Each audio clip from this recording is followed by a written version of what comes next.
The Peruvian Congress is currently discussing a vote of confidence presented by Prime Minister César Villanueva.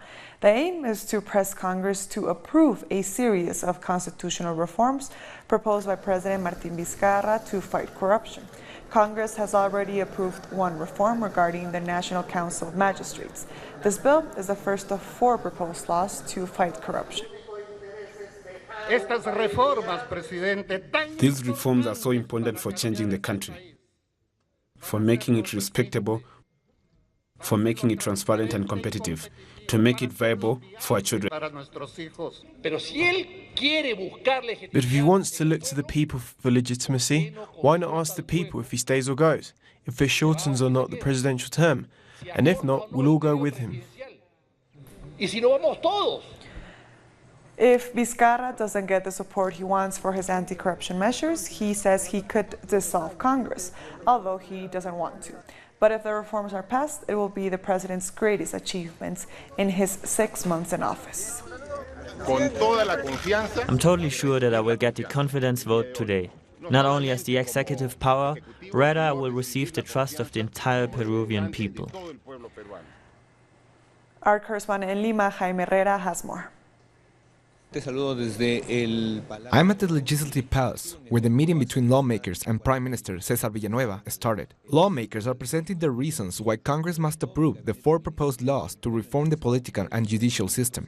Congress has approved one of these law projects to reform the government body that is in charge of hiring, evaluating, and removing judges and prosecutors. The remaining 3 laws focus on stopping re-election of Congress members, limiting private financing of political campaigns, and the establishment of bicameralism for the legislative system. The Prime Minister says the government doesn't want partial approval of these laws, but the approval of all 4, so that on December 8, a referendum can take place, so the people can decide on how to fight the crisis the country has been facing.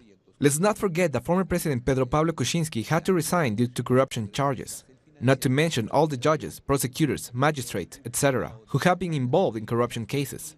President Vizcarra has stood by this proposed legislation, saying they will bring the crisis to an end.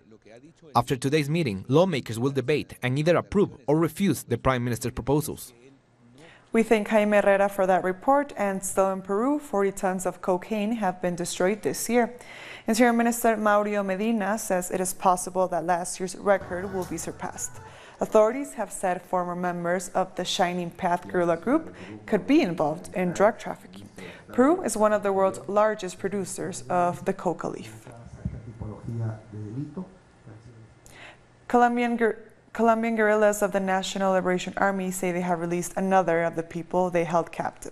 On Twitter, the ELN said it has handed over a young woman, Mayerly Cortez, to the authorities. It said that once again, the government's peace commissioner had put obstacles in the way, but that the guerrillas had done their duty. President Iván Duque has demanded the release of all ELN captives as a condition for restarting peace talks. Thousands of Argentinians have taken to the streets once again, this time to protest against hikes in energy costs. They marched to the Energy Ministry to demand lower service costs. In June, Argentina signed a $50 billion standby deal with the International Monetary Fund.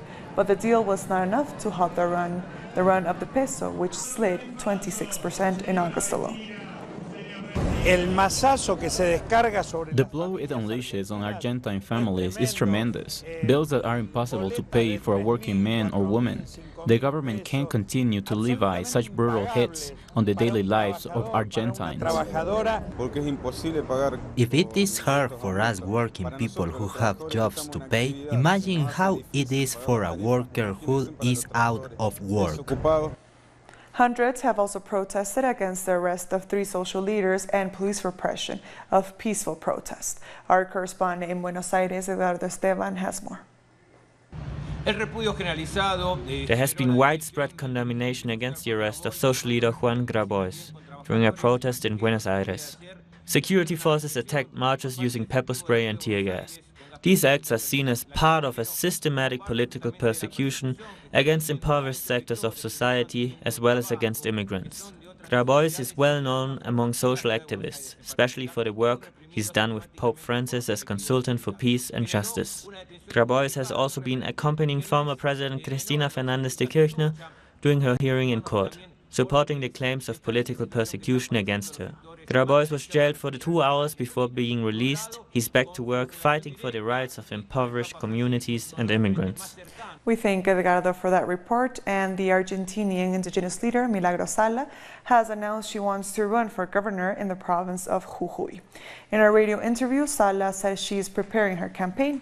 The activist is currently under house arrest, facing charges in different cases. Supporters say Sala is the victim of political persecution for her work as a social activist. The governor of the Central Bank of Barbados has announced a restructuring of domestic debt. Economists said it could mean people will lose money as they will get less returns on their investments in the form of government bonds. The government has said earlier there was no other alternative to tackle the country's massive debt burden. The move is a part of a debt reprofiling under a deal with the International Monetary Fund.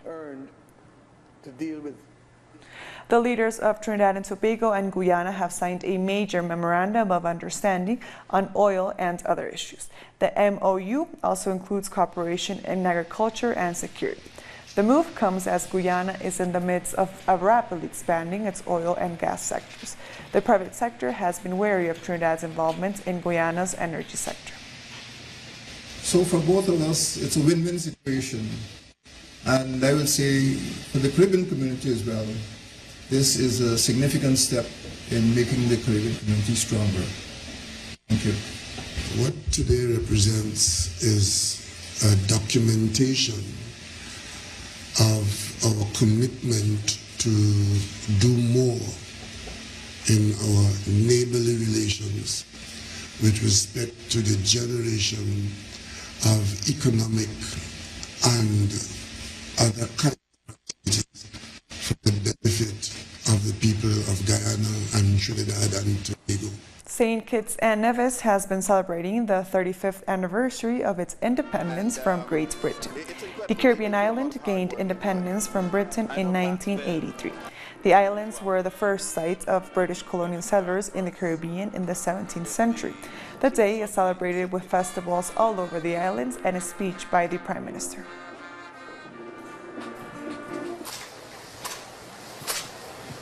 We'll be back very soon. Stay with us.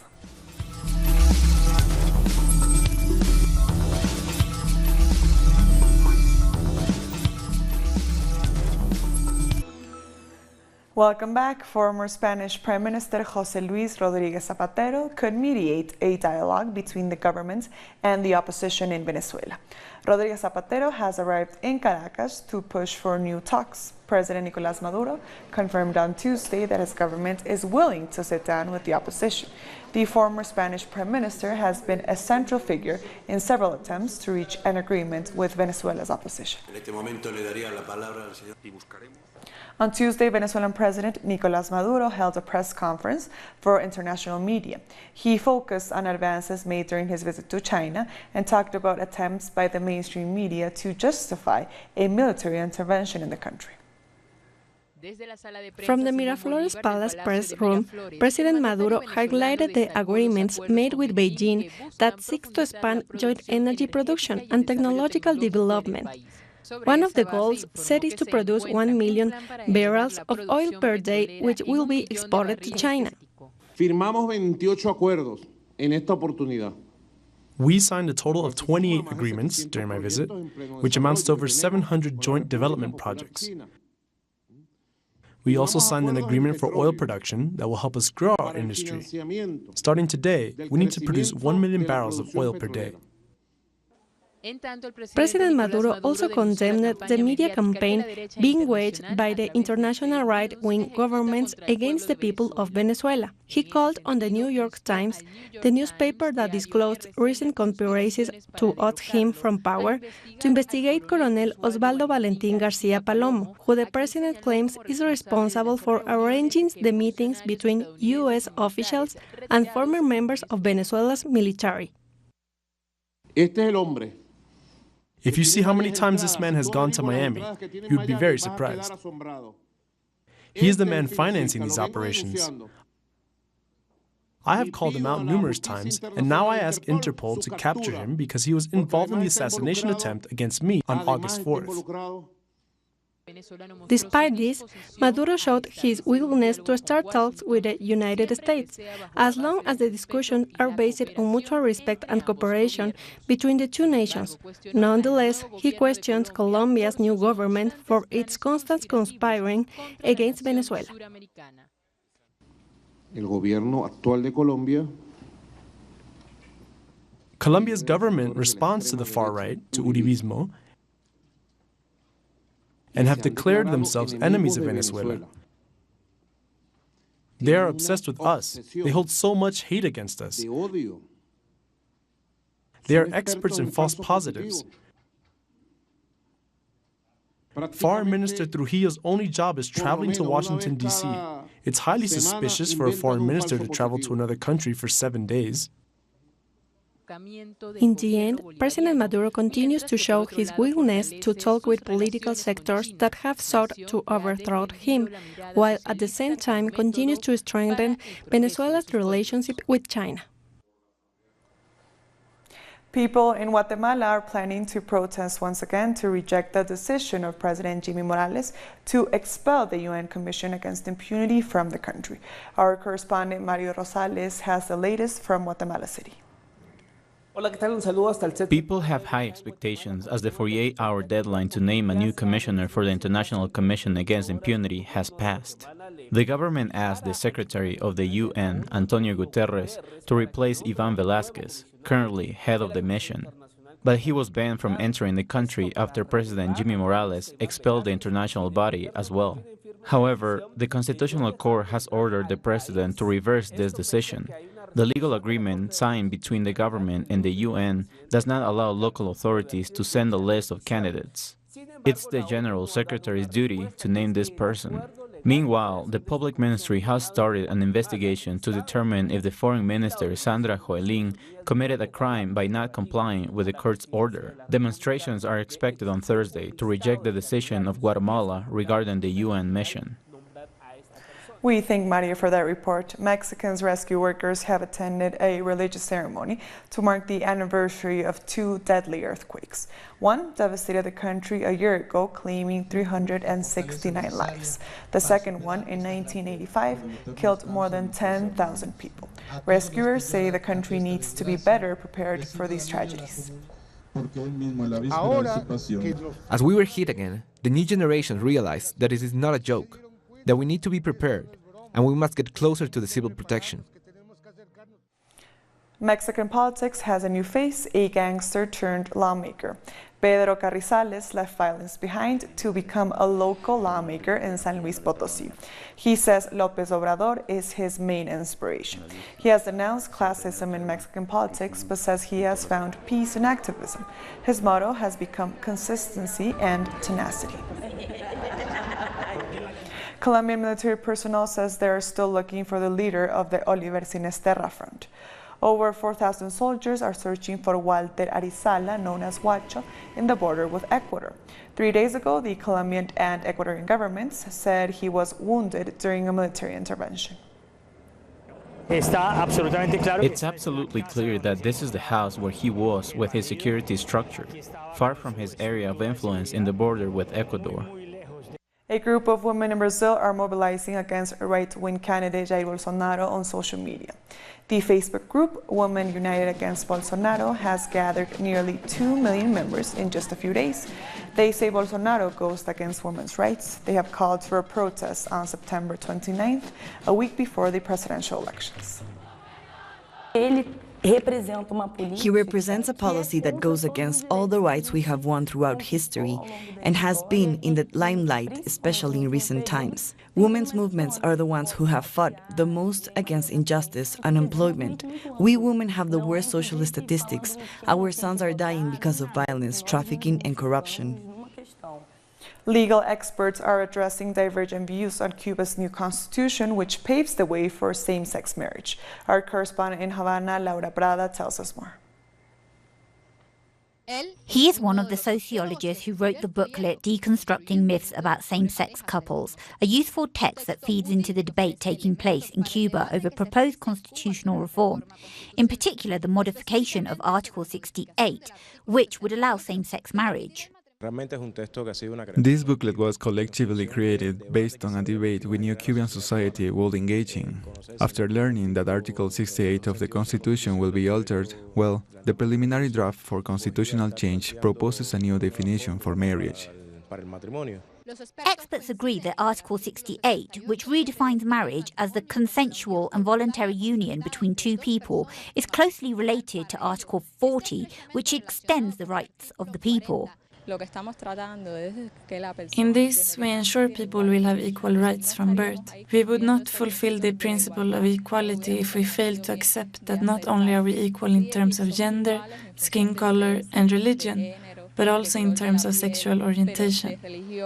Pero no de orientación sexual. Entonces, es muy importante que aparezca en la Constitución. No discrimination because of sexual orientation or gender identity is now embodied in the new draft constitution. Porque precisamente en el texto actual se prohíben. Our right to express our sexual orientation, even our gender identity, is something essential to our dignity as human beings. But the wider interpretation as it relates to the principle of equality is that it was already included in this section that they intend to modify. Article 68 is very much in line with this principle. It introduces a reconfiguration of the constitutional definition of marriage in our country. Right now, this is regulated according to Article 76. Currently, this article definitely restricts the rights of a certain group of people who do not have the right to access this legal institution. El elemento que introduce es una reconfiguración de la regulación constitucional del matrimonio en nuestro país. On November the 15th, the Cuban people will end their debates on the constitutional reform, a project that promises a more inclusive society. We'll be back very soon. Stay with us.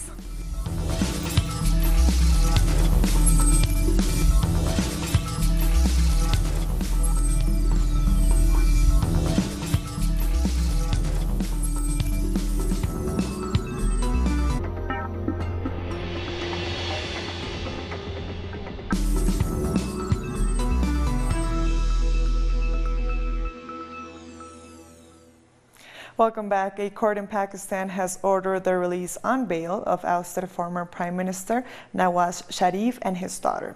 Sharif has spent the last 2 months in prison after being sentenced to 10 years in jail on corruption charges. An anti-corruption court has sentenced them over properties they allegedly owned in Britain following revelations in the Panama Papers. Dozens of Jubilant supporters cheered outside the court after the decision was made. Truth has won today.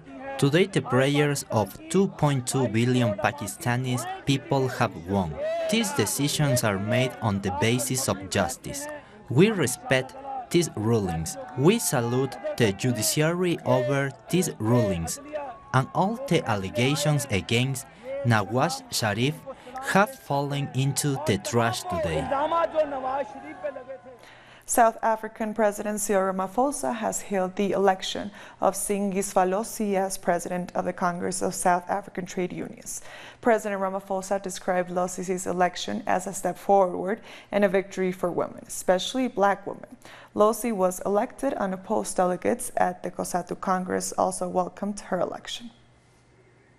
We must bring in young women into the workplaces, not only those traditional workplaces that were known to be women workplaces. We must have women engineers. It must be our campaign to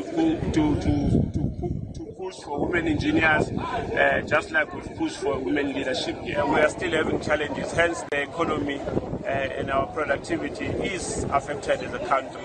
And we really want the ANC government to work with us as Labour movement to invest more in the reskilling of workers and also introducing new workers into workplaces. Zambian President Edgar Lungu has fired a cabinet minister in charge of social welfare funds. She was axed after Britain and Finland froze aid over suspicions that more than $4 million of aid may have been misappropriated.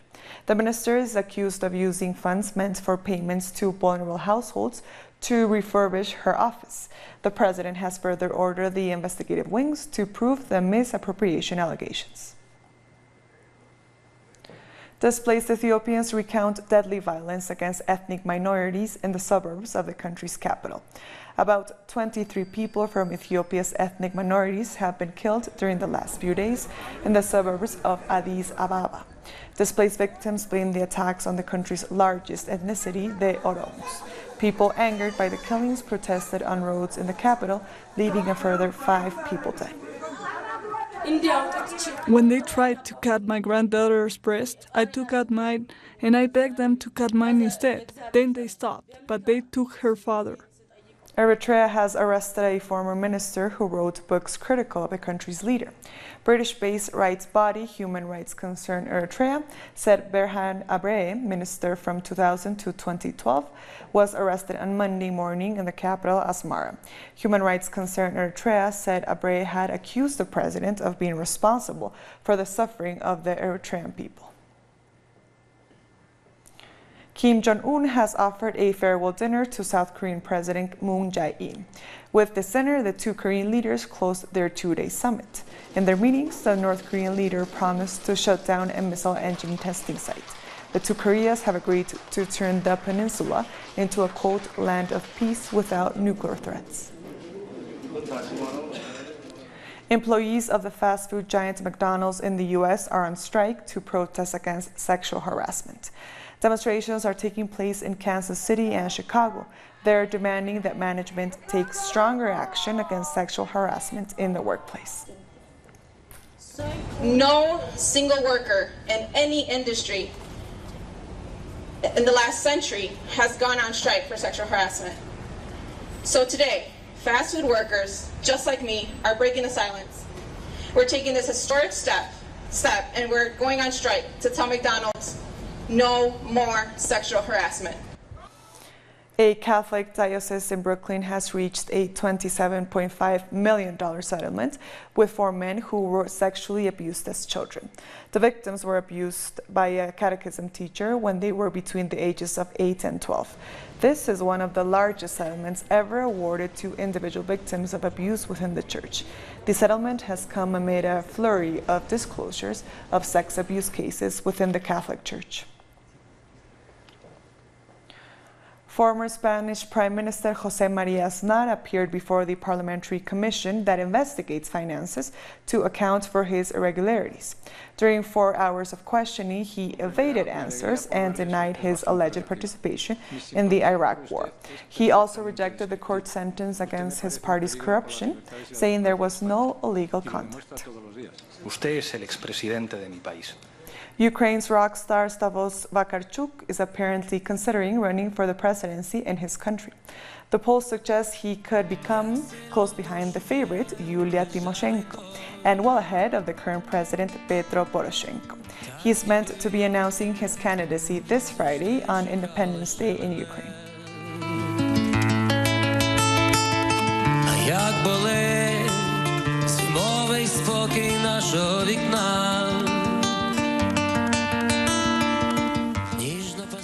And with that story, we've come to the end of this news brief. These and other stories, as always, you can find them on our website at telesurtv.net/English.